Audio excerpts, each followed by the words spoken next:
Good morning सर्व विद्यार्थ्यांचं स्वागत. आज आपण नागरिकशास्त्राचा पुढचा पाठाला सुरुवात करणार आहोत. नागरिकशास्त्रामध्ये आपल्या या पाठाचं नाव आहे संविधानाची उद्देशिका. आता संविधानाची उद्देशिका अभ्यासण्यापूर्वी आपण मागच्या तासिकेला आपलं संविधान कसं तयार झालं, कोणी तयार केलं, संविधान सभेचे अध्यक्ष कोण होते, मसुदा समितीचे अध्यक्ष कोण होते, नंतर संविधान तयार करताना काही पुरुष आणि काही महिला होत्या, मग त्याला किती खर्च आला, किती वर्षानंतर ते संविधान तयार झालं, एवढं आपण पाहिलं. त्याचप्रमाणे आपण असंही पाहिलं की हे जे संविधान आहे, भारताचं संविधान हे जगातलं सगळ्यात मोठं संविधान मानलं जातं. आणि भारताचे जे संविधान आहे ते भारताचं संविधान लिखित स्वरूपाचं आहे, ते लिहून त्या ठिकाणी ठेवलेलं आहे. तर संविधान म्हणजे काय, संविधानाच्या काही तरतुदी, आपण संविधानामध्ये ज्या काही उद्देशिकामध्ये काही तरतुदी आहेत त्या तरतुदीचं विश्लेषण आपल्याला या पाठामध्ये पाहायचं आहे की संविधान म्हणजे नेमकं काय असतं आणि संविधानामध्ये नेमकं त्या शब्दांचा अर्थ काय आहे. कारण आपल्या संविधानामध्ये भरपूर असे शब्द आहेत की ते शब्दांचे अर्थ आपल्याला माहीत राहत नाही. आपण दररोज सकाळी जेव्हा आपली प्रेयर वगैरे होते तेव्हा आपण आपला सरनामा सुद्धा वाचतो. भारतीय संविधानाचा सरनामा वाचताना असे अनेक शब्द येतात की त्या शब्दांचे अर्थ आपल्याला माहीत राहत नाही, आपण फक्त त्याला वाचतो. त्या शब्दांचे अर्थ आपल्याला या पाठामध्ये पाहायचे आहेत. आता संविधानाची उद्देशिकेला सुरुवात करण्या अगोदर त्यांनी प्रस्तावना दिलेली आहे. आता ती प्रस्तावना म्हणजेच संविधानाची उद्देशिका काय असते ते आपल्याला लगेच कळेल. जर भारताच्या सगळ्यात मोठ्या कायद्याचा, मूलभूत कायद्याचा विचार केला आणि तुम्हाला जर असं विचारलं की भारताचा मूलभूत कायदा कोणता, तर भारताचा मूलभूत कायदा आहे भारताचे संविधान. हा भारताचा मूलभूत कायदा आहे. आता कोणताही कायदा करण्यामागे काही उद्दिष्ट असतात, काही हेतू असतात. कोणताही कायदा करण्यामागे समजा भारताचा कायदा करायचा होता तर काहीतरी हेतू होता, काहीतरी उद्दिष्ट होता, आणि तो हेतू आणि उद्दिष्ट मांडल्यानंतर मग वेगवेगळ्या तरतुदी त्या ठिकाणी सविस्तरपणे मांडता येतात. म्हणजे समजा एखादा हेतू त्या ठिकाणी असेल डोळ्यासमोर ठेवलेला, तर त्या हेतूला अनुसरून भरपूर कायदे तयार केले जातात. म्हणजे भारताचे संविधान तयार करण्या अगोदर भारताचे काही हेतू होते, काही उद्दिष्ट होते, आणि त्या हेतू आणि उद्दिष्टाला संलग्न मग त्या ठिकाणी कायदे केले आणि मग भारताचं संविधान तयार झालं. परंतु आता जर भारतीय कायद्यांचा विचार केला, भारतीय संविधानाचा विचार केला, तर भारतीय संविधानामध्ये भरपूर कलम आहेत, परिशिष्ट आहेत. आपण मागच्या तासिकेला पाहिलं की 394 कलम आहेत, 22 प्रकरणं आहेत, 10 परिशिष्ट आहेत. असं थोडक्यात आपण माहिती पाहिली. मग या कायद्यांचं थोडक्यात मांडणी, कायद्यांची थोडक्यात मांडणी, थोडक्यात विश्लेषण, याला म्हणतात प्रस्तावना. थोडक्यात एकत्रितपणे केलेलं विश्लेषण, एकत्रितपणे थोडक्यात मांडलेली माहिती, याला म्हणतात प्रस्तावना. आता उदाहरणार्थ आपल्याला एखादा पाठ पाहायचा असेल तर पाठाच्या अगोदर थोडी प्रस्तावना दिलेली असते. मग त्या पाठामध्ये काय काय आहे, आपल्याला काय काय अभ्यासायचं आहे, उद्दिष्ट काय आहे, त्याची थोडक्यात माहिती त्या प्रस्तावनामध्ये दिलेली असते. मग तसं आपल्या संविधानाची जी कायदे प्रणाली आहे, जे कायदे आहेत, त्या कायद्याची थोडक्यात माहिती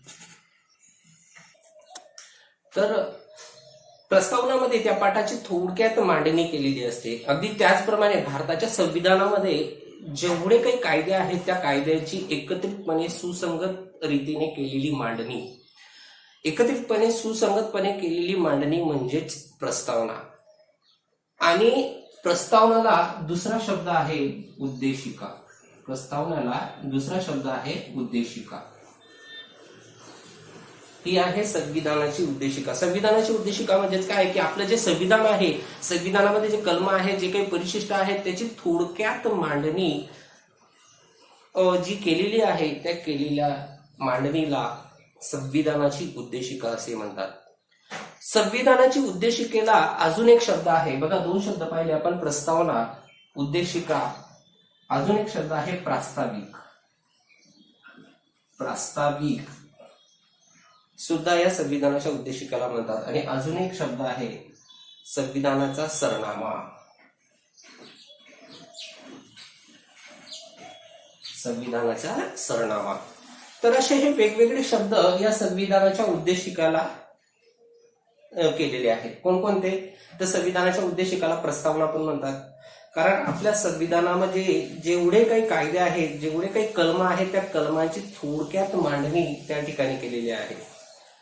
व्यवस्थित पद्धतीने, एकत्रित पद्धतीने, थोडक्यात जी मांडणी केलेली असते, सुसंगत पद्धतीने जी मांडणी केलेली असते, त्याला संविधानाची प्रस्तावना असे म्हणतात. आणि संविधानाच्या प्रस्तावनाला पुढचा शब्द आहे संविधानाची उद्देशिका. उद्देशिकाला पुढचा शब्द आहे प्रास्ताविक किंवा त्याला म्हणतात सरनामा. हे आपल्या संविधानाचे उद्दिष्ट स्पष्ट करतात की आपल्या संविधानामध्ये काय काय लिहिलेलं आहे. ही संविधानाची उद्देशिका त्या ठिकाणी स्पष्ट करत असते. तर आपण सर्वजण भारताचे नागरिक आहोत. आपल्या सर्वांना काहीतरी एक देश म्हणून मिळवायचे आहे. सर्वांना काहीतरी एक देश म्हणून मिळवायचे आहे. आपल्या संविधानामध्ये जे काही उद्दिष्ट आहेत ते उद्दिष्टांना एकत्रितपणे आपल्याला सामोरे जायचे आहे. आपल्या संविधानामध्ये जे काही कायदे केलेले आहेत, ज्या काही तरतुदी आहेत, जे काही हेतू आहे, जे काही उद्दिष्ट आहे, ते सगळ्यांना मिळून त्या ठिकाणी साध्य करायचे आहे. मग आपले हे जे संविधान तयार केलेले आहे ते संविधान आपल्याच प्रतिनिधींनी, आपल्याच लोकांनी, काही लोकांनी मिळून त्या ठिकाणी आपला हा कायदा तयार केलेला आहे, संविधान तयार केलेला आहे. आपल्या संविधानाची जी सुरुवात आहे किंवा आपल्या सरनाम्याची जी सुरुवात आहे, आपण दररोज त्या ठिकाणी ऐकतो. तर आपल्या सरनाम्याची सुरुवात आम्ही भारतीय लोक या शब्दापासून तयार झालेली आहे.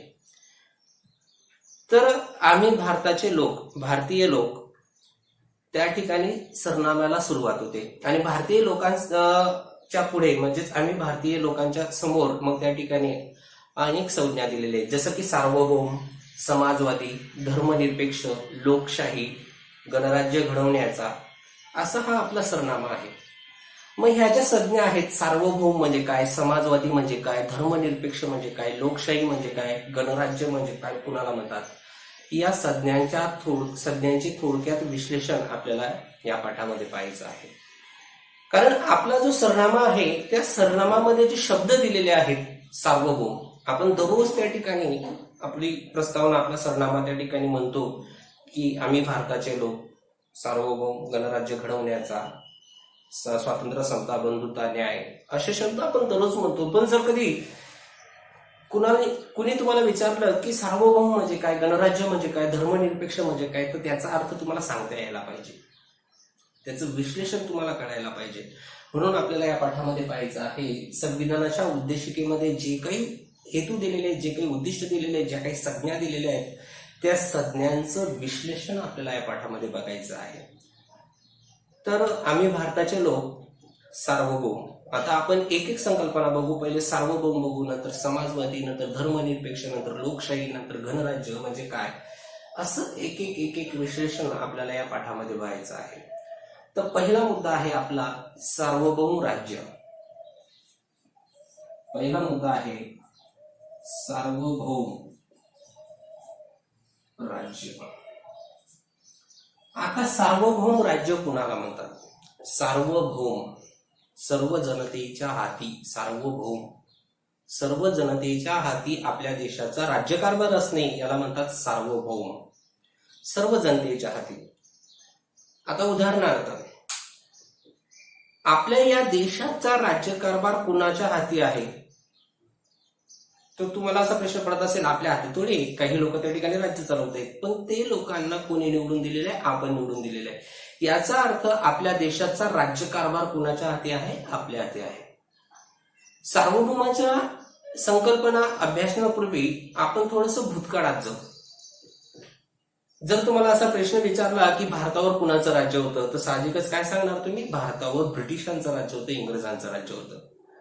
मग भारतावर बराच काळ ब्रिटिशांचं राज्य होतं आणि भारताला स्वातंत्र्य मिळवून देण्यासाठी काही लोकांनी जे प्रयत्न केला, त्या प्रयत्नांची फलती म्हणजेच, प्रयत्नांचं फळ म्हणजे 15 ऑगस्ट 1947. 15 ऑगस्ट 1947 15 ऑगस्ट 1947 ला काय झालं तर भारत स्वतंत्र झाला. 15 ऑगस्ट 1947 ला काय झालं तर भारत स्वतंत्र झाला. आणि भारत स्वतंत्र झाला म्हणजे नेमकं काय झालं, भारत सार्वभौम झाला. सार्वभौम याचा अर्थ असाही सांगता येतो की आपल्या देशावर कुणाचंही निर्बंध नसणे, आपल्या देशाचा राज्यकारभार आपणच पाहणे, याला म्हणतात सार्वभौम. उदाहरणार्थ भारत देशाचा राज्यकारभार 1947च्या अगोदर कोण पाहत होतं तर ब्रिटिश लोक पाहत होते. म्हणजे भारत तेव्हा सार्वभौम होता का? नाही, भारत तेव्हा सार्वभौम नव्हता. परंतु भारताला स्वातंत्र्य मिळवून देण्यासाठी अनेक लोकांनी प्रयत्न केले आणि त्या प्रयत्नांची फलश्रुती म्हणजेच काय झालं, 15 ऑगस्ट 1947 भारताला स्वातंत्र्य मिळालं. आणि भारताला स्वातंत्र्य मिळाल्यानंतर भारत सार्वभौम झाला. आपण आपल्या देशाची निर्णय घेण्यास स्वतंत्र झालो. कोणत्याही देशाचं कोणत्याही देश स्वतंत्र असणे म्हणजे तो देश सार्वभौम असणे. कोणत्याही देशावर परकीय नियंत्रण नसणे म्हणजे तो देश सार्वभौम असणे. कोणत्याही देशावर परकीय नियंत्रण नसणे. उदाहरणार्थ आता भारतावर कुणाचं नियंत्रण आहे का तर 1947च्या अगोदर भारतावर ब्रिटिशांचं नियंत्रण होतं. म्हणजे त्यावेळेस भारत देश हा सार्वभौम नव्हता. परंतु आता जर विचार केला तर आता भारत देश हा सार्वभौम आहे. कारण भारतावर कोणत्याही देशाचं परकीय नियंत्रण नाही. भारतावर ब्रिटिशांचं नाही, अमेरिकेचं नाही, जपानचं नाही, चीनचं नाही, कोणाचंच नाही. भारत स्वतंत्र आहे. स्वतःचा निर्णय घेण्यास तो त्या ठिकाणी सक्षम आहे. म्हणजेच भारत आता सार्वभौम आहे. आता भारताला स्वातंत्र्य मिळवून देण्यासाठी खूप लोकांनी प्रयत्न केले. खूप लोकांनी भारताला स्वातंत्र्य मिळवून देण्यासाठी भारतात भरपूर चळवळी झाल्या. भरपूर भारतामध्ये खूप स्वातंत्र्य लढे लढवले गेले. तर स्वातंत्र्य लढे लढवल्या गेल्यानंतर भारताच्या स्वातंत्र्य लढ्याचे उद्दिष्ट काय होतं, एका वाक्यात उत्तर द्या वगैरे विचारलं जाईल. भारतीय स्वातंत्र्य लढ्याचे उद्दिष्ट होते सार्वभौम प्राप्त करणे, स्वातंत्र्य प्राप्त करणे, आपल्या देशाचा राज्यकारभार आपण पाहण्यासाठी सार्वभौम असणे, हे भारतीय स्वातंत्र्य लढ्याचे उद्दिष्ट होते. सार्वभौम प्राप्त करणे हे भारतीय स्वातंत्र्य लढ्याचे उद्दिष्ट होते. हे तुम्हाला विचारलं जाईल.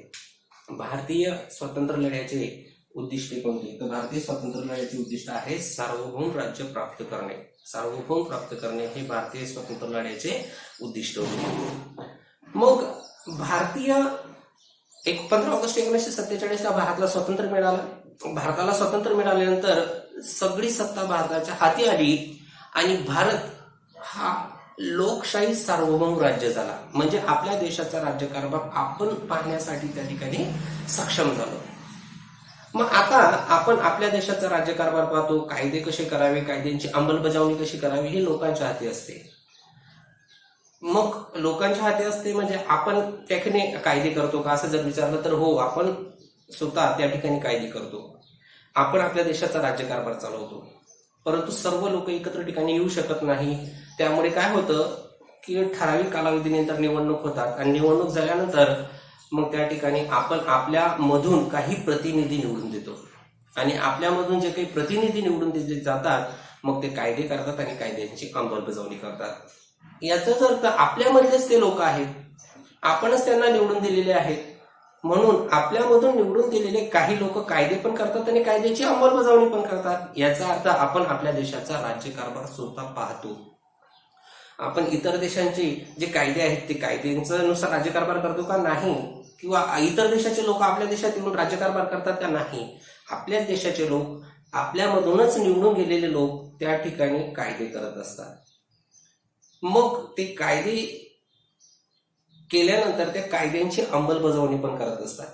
मग आपण आपल्यामधून निवडून दिलेल्या लोकांनी, जे निवडून दिलेले लोक आहेत त्या लोकांनी एक संविधान तयार केलं आणि संविधानाच्या तरतुदीनुसार मग नंतर कोणीही त्या ठिकाणी निवडून जाऊ, कोणीही गेलं तरी मग त्या संविधानानुसारच त्या ठिकाणी ते कायद्यांची अंमलबजावणी करतात. म्हणजेच याचा अर्थ आपण आपल्या देशाचा राज्यकारभार करण्यासाठी सार्वभौम आहोत, स्वतंत्र आहोत. आपल्या देशावर कुणाचंही नियंत्रण नाही. आपण आपल्या देशाची सत्ता स्वतः चालवत आहोत. या गोष्टीला सार्वभौम असं म्हणत असतात. तर या गोष्टीला सार्वभौम असे म्हणत असतात. आपण आपल्या देशाचं प्रतिनिधित्व करत आहोत. आपण जे कायदे करतो किंवा कायद्यांची अंमलबजावणी करतो ते आपण निवडून दिलेल्या लोकांमार्फत त्या ठिकाणी करत असतो. त्यांना आपण परवानगी देतो की आपण या पद्धतीने कायदे करायचे, या पद्धतीने कायद्यांची अंमलबजावणी करायची.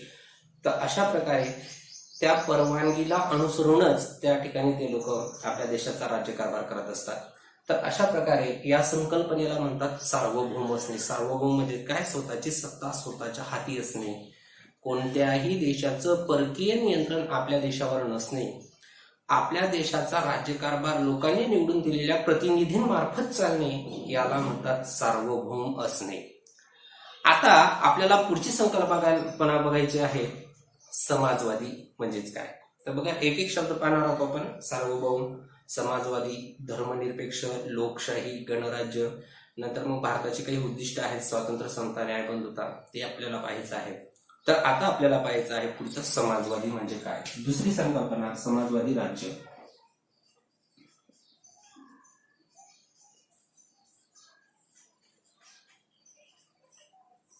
समाजवादी राज्य कुणाला म्हणतात? जर समाजवादी राज्याचा विचार केला तर समाजवादी राज्य म्हणजेच काय? गरीब व श्रीमंत यांच्यामध्ये भेदभाव नसणे. गरीब व श्रीमंत भेदभाव नसणे. गरीब व श्रीमंत यांच्यामध्ये भेदभाव नसणे याला म्हणतात समाजवादी राज्य.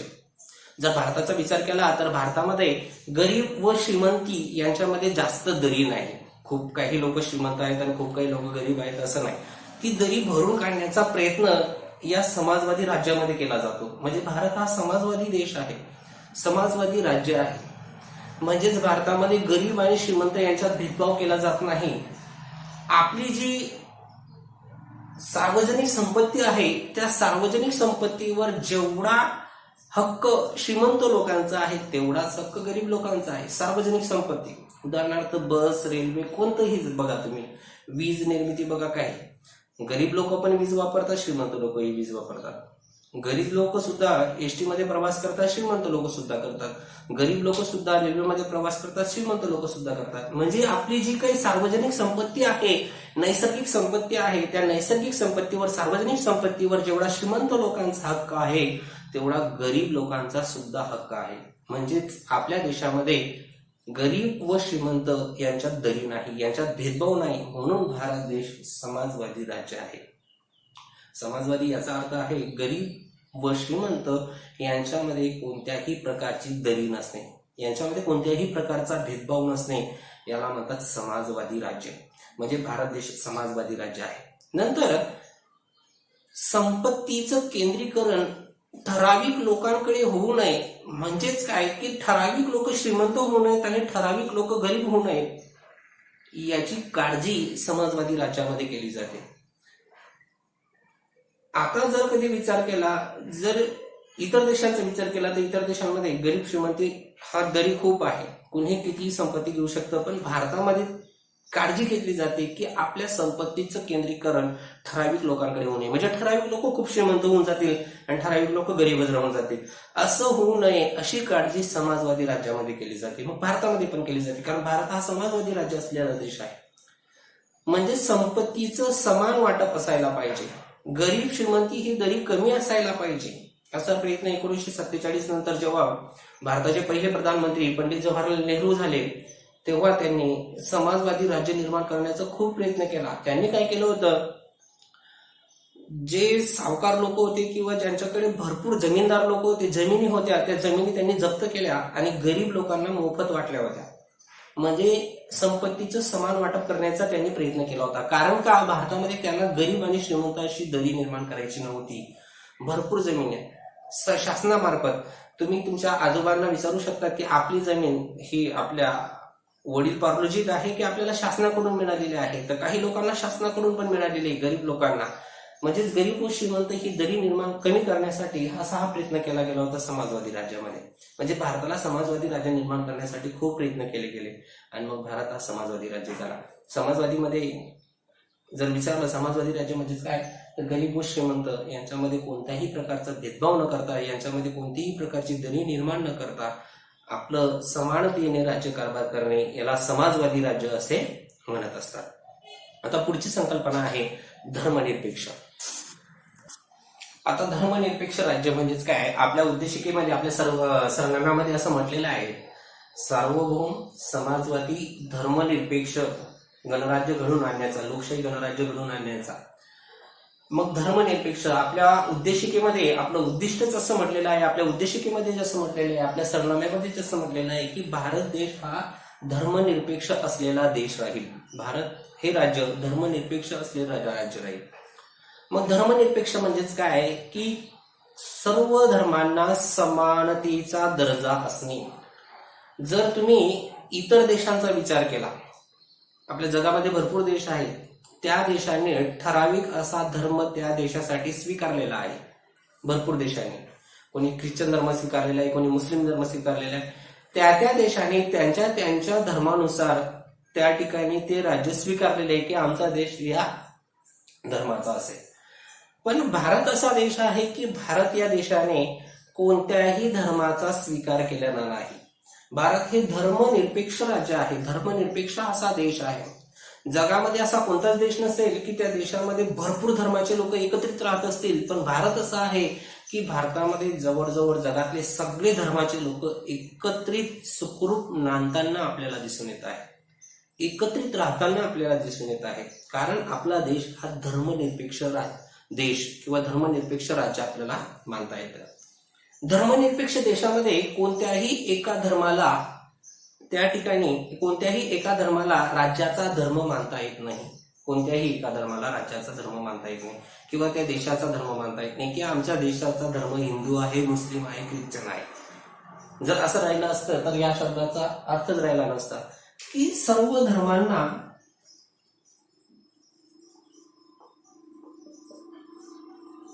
समानतेची वागणूक, सर्व धर्मांना समानतेची वागणूक ज्या देशामध्ये दिली जाते त्या देशाला धर्मनिरपेक्ष राज्य किंवा धर्मनिरपेक्ष देश असं म्हटलं जातं. मग भारत असा देश आहे की आपल्या भारतामध्ये सर्व धर्मांना समानतेची वागणूक दिली जाते. सर्व धर्मांना, कोणत्याही धर्माला त्याच्या धर्मानुसार त्या ठिकाणी सणसणावण्या म्हणून दिले जातात. त्या धर्मानुसार सांस्कृतिक जीवन जगण्याचा अधिकार त्यांना असतो. त्या धर्माचे पालन करण्याचा त्यांना मुभा असते किंवा इतर नागरिकांना दुसरा धर्म स्वीकारण्याची मुभा असते. असं काही कंपल्सरी नाही की तू या धर्मामध्ये जन्माला आला म्हणजे या धर्मानुसारच वागायचं, या धर्मानुसारच राहायचं. त्याची मर्जी. त्याला मोठे झाल्यानंतर जर दुसरा धर्म स्वीकारायचा असेल तर दुसरा धर्म स्वीकारू शकेल. अजून जर कधी त्याला तिसरा धर्म स्वीकारायचा असेल तिसरा धर्म स्वीकारू शकेल. म्हणजेच धर्माचं त्या ठिकाणी कोणतंही बंधन नसतं. त्या देशाचा एकच धर्म फिक्स राहत नाही, तो कोणताही धर्मानुसार वागू शकतो. धर्मानुसार भारताचा जर विचार केला तर भारतामध्ये भरपूर धर्माचे लोक एकत्र राहतात आणि भरपूर लोक एकमेकांच्या धर्मातले सांस्कृतिक जीवन जगतात. आपण आपल्या देशाचा विचार करू, आपण आपल्या धर्माचा विचार करू. जर आपण एक धर्माचे लोक असलो तरी इतर धर्मानुसार त्या ठिकाणी आपण सणसणावण्या मनवतो. आपण ख्रिश्चन धर्माचे नाही तरी सुद्धा फर्स्ट नवीन वर्षाचं स्वागत एकदम उत्साहात करतो. नाताळ हा सण आपण त्या ठिकाणी मनवतो. रमजान ईद या ठिकाणी साजरी करतो. जरी मुस्लिम धर्माचे लोक असल्यात दिवाळी ते सण साजरी करतात, गुढीपाडवा हा सण साजरी करतात. असं काही नाही.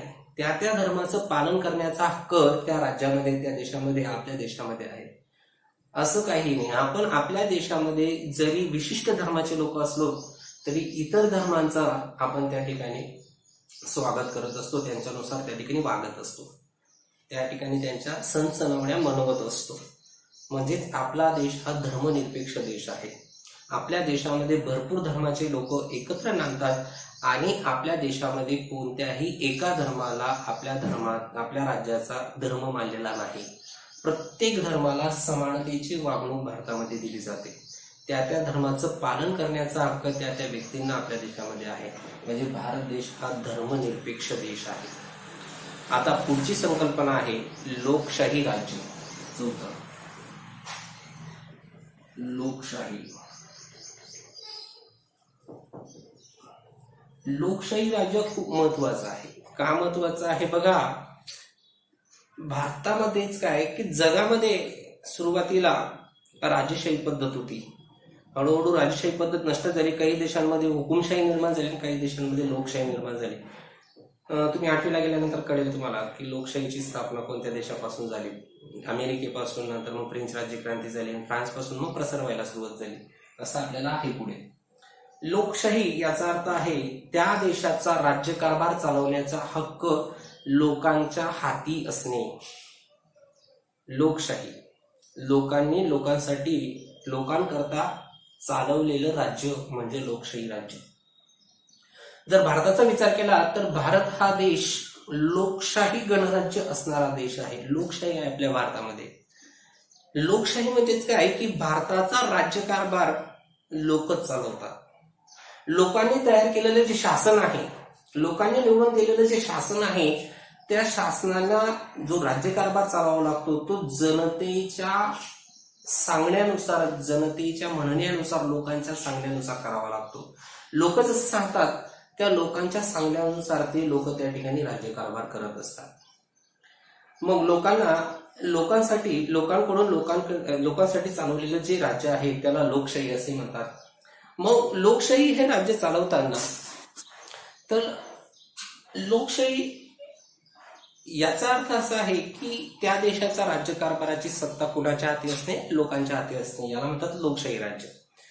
मग लोकशाहीचा जर विचार केला तर जे शासन असतं ते जनतेच्या कल्याणासाठी त्यांना सामाजिक, आर्थिक, राजकीय प्रकारची त्या ठिकाणी हक्क देतं की तुम्ही या पद्धतीने त्या राज्यकारभार करू शकता. त्यांचा विकास कसा होईल, त्यांचं कल्याण कसं होईल यासाठी ते शासन चालवत असतात. मग आता जर कधी देशाचा राज्यकारभार करायचा असेल मग सगळे लोक एकत्र यावे लागतील आणि ठराविक कालावधीनंतर एकत्र येणं, मग देशाचा निर्णय ठरवणं किंवा राज्यकारभार करणं हे शक्य होणार नाही. म्हणून काय होतं की एवढ्या मोठ्या देशाचं जर कधी राज्यकारभार लोकांच्या हाती चालवायचा असेल तर ठराविक कालावधीनंतर निवडणुका होतात. जसं की भारतामध्ये पण निवडणुका होतात ठराविक कालावधीनंतर, म्हणजे साधारण 5 वर्षानंतर. त्याची डिटेल माहिती आपल्याला 8वीमध्ये आहे. काही निवडणुका 5 वर्षानंतर, सरासरी 5 वर्षानंतर होतात, पण काही 5 वर्षाच्या अगोदर पण होतात. त्या मध्यमध्ये निवडणुका म्हणतात. ते आपल्याला पुढच्या वर्गामध्ये गेल्यानंतर ते डिटेलमध्ये पाहायचं आहे. पण ठराविक वर्षानंतर निवडणुका झाल्यानंतर मग लोक आपल्यामधूनच काही लोकांना निवडून देतात आणि ते लोक त्या ठिकाणी राज्यकारभार करायला सुरुवात करतात. म्हणजेच एकत्र येऊन राज्यकारभार करण्यापेक्षा ठराविक वर्षानंतर एकत्र यायचं म्हणजे निवडणुका होती. निवडणुका झाल्यानंतर आपणच आपल्यामधून काही लोकांना निवडून द्यायचं. काही लोक त्या ठिकाणी कायदे मंडळामध्ये जातील. कायदे मंडळामध्ये गेल्यानंतर मग ते कायदे तयार करतील आणि त्याच्यामधले काही लोक त्या कायद्यांची अंमलबजावणी करतील. म्हणजेच आपल्या देशाचा राज्यकारभार कोण बघेल? आपणच बघू. आपण निवडून दिलेले लोकच पाहतील. समजा जरी काही ठराविक लोकांनी ते कायदे तयार केलेले आहेत किंवा ठराविक लोक त्या कायद्यांची अंमलबजावणी करतायत, पण ते ठराविक लोक कोणी निवडून दिलेले आहेत? आपणच निवडून दिलेले आहेत. म्हणजे आपल्या देशाचा राज्यकारभार सामाजिक, सांस्कृतिक, आर्थिक, राजकीय या प्रकारचा राज्यकारभार कोण पाहतोय? तर आपणच पाहतोय. याला म्हणतात लोकशाही गणराज्य. की लोकांकडून निवडून दिलेले जे लोक आहेत त्या लोकांनी निवडून दिलेले लोक आपल्या देशाचा राज्यकारभार करत असतात. आपलं जनतेचं कल्याण कसं होईल, जनतेला जास्तीत जास्त फायदा कसा होईल, जनतेचा विकास कसा होईल, लोकांचा विकास कसा होईल, या पद्धतीने राज्यकारभार त्या ठिकाणी केला जातो. जर पूर्वीचा विचार केला तर पूर्वीचे राजे जनतेच्या कल्याणासाठी राज्यकारभार करायचे का? नाही. ते जनतेच्या कल्याणासाठी राज्यकारभार करत नव्हते. ते स्वार्थासाठी राज्यकारभार करत असतील काही लोक. काही राजे चांगले होते, खूप चांगले होते, शिवाजी महाराजांसारखे राजे, की ते जनतेच्या कल्याणासाठी विचार करायचे. पण काही राजे खूप स्वार्थी होते. पण लोकशाहीचा जर विचार केला तर लोकशाही ज्या ज्या देशामध्ये आहे त्या त्या देशामध्ये कोणत्याही लोकांना त्या ठिकाणी समस्या राहत नाही. कारण त्यांचा जास्तीत जास्त कसा विकास होईल, त्यांचं कल्याण कसं होईल यासाठी त्या ठिकाणी राज्यकारभार केला जातो. म्हणजेच लोकांकडून निवडून दिलेले जे लोक असतात ते लोक त्या ठिकाणी आपल्या देशाचा राज्यकारभार करत असतात. त्याला लोकशाही राज्य असं म्हणतात. नंतर आपल्याला पुढची संकल्पना बघायची गणराज्य. गणराज्य. आता गणराज्य म्हणजे काय ते पाहू. आता भारताचा विचार केला तर भारत हा देश लोकशाही राज्य असलेला देश आहे, परंतु लोकशाही बरोबर भारत हा देश गणराज्य असलेला देश आहे. भारतात लोकशाही गणराज्य हे त्या ठिकाणी सामूहिक पद्धतीने आहे. म्हणजे भारत हा गणराज्य असलेला देश आहे. भारताची सत्ता लोकांच्या हाती आहे. लोक त्या ठिकाणी आपल्या देशाचा राज्यकारभार चालवतात. पण भारत देश हा लोकशाही बरोबर गणराज्य असलेला सुद्धा देश आहे. गणराज्य म्हणजेच काय की जे भारतामध्ये सार्वजनिक पदे आहेत, महत्वाची पदं, ते महत्वाची पदं आपण आपल्यामधूनच त्या ठिकाणी निवडून देतो. महत्वाची पदं आपल्यामधूनच त्या ठिकाणी त्यांना निवडून देत असतो. म्हणजे नेमकं काय करत असतो आपण, तर भारतामध्ये जे सार्वजनिक पदे आहेत, उदाहरणार्थ भारतामध्ये राष्ट्रपती पण आहे, प्रधानमंत्री पण आहे, मुख्यमंत्री आहे, महापौर असतात, नगरसेवक असतात, सरपंच असतात किंवा ग्रामपंचायतमध्ये निवडून दिलेले सदस्य असतात, आमदार असतात, खासदार असतात. मग हे जे सार्वजनिक पदं आहेत, महत्वाची पदे, सगळ्यात महत्वाचं पद भारताचा राष्ट्रपती, नंतर त्याच्यानंतर कार्यकारी प्रमुख असलेला आपला सगळ्यात महत्वाचा जो भारताचा देशाचा राज्यकारभार चालवतो तो म्हणजे पंतप्रधान, नंतर राज्याचा राज्यकारभार चालवणारा मुख्यमंत्री, नंतर जिल्ह्याचा महापौर. मग हे जे पद आहेत, हे पद आपण आपल्यामधूनच निवडून दिलेले आहेत. ते वंश परंपरेने आलेले नाहीत. जर एखादा देश लोकशाही गणराज्य असलेला देश असेल तर त्याच्यामध्ये जे सार्वजनिक पदे असतात, महत्वाची पदे असतात, ते लोकांनी निवडून दिलेलेच लोक असतात. वंश परंपरेने एकाच कुटुंबातले नसतात. तुम्हाला जर एका वाक्यात विचारलं जाईल तर राजसत्तेमध्ये वंश परंपरेने लोक निवडून दिले जातात का, तर दिले जातात. राजसत्तामध्ये जर एखादी राजसत्ता असेल तर एकाच कुटुंबातले लोक वंश परंपरेने निवडून दिले जातात.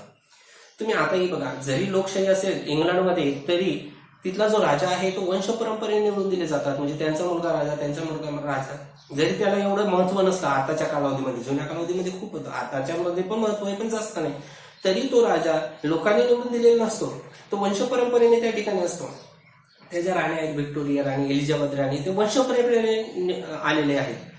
पण एखादा देश जर गणराज्य असलेला देश असेल तर त्याच्यामध्ये राष्ट्रपतीचा मुलगा राष्ट्रपती होईल असं होत नाही, पंतप्रधानांचा मुलगा पंतप्रधान होईल, मुख्यमंत्रीचाच मुलगा मुख्यमंत्री होईल असं नाही. तर लोकांनी निवडून दिलेले लोकच त्या ठिकाणी, कोणी राष्ट्रपती होतो, कोणी पंतप्रधान होतो, कोणी मुख्यमंत्री होतो, कोणी महापौर होतो, कोणी सरपंच होतो, नगरसेवक होतो, आमदार होतो, खासदार होतो. म्हणजे लोकांनी आपल्यामधूनच त्या लोकांना निवडून दिलेले आहेत. ते वंश परंपरेने आलेले नाहीत. याला म्हणतात गणराज्य असलेला देश.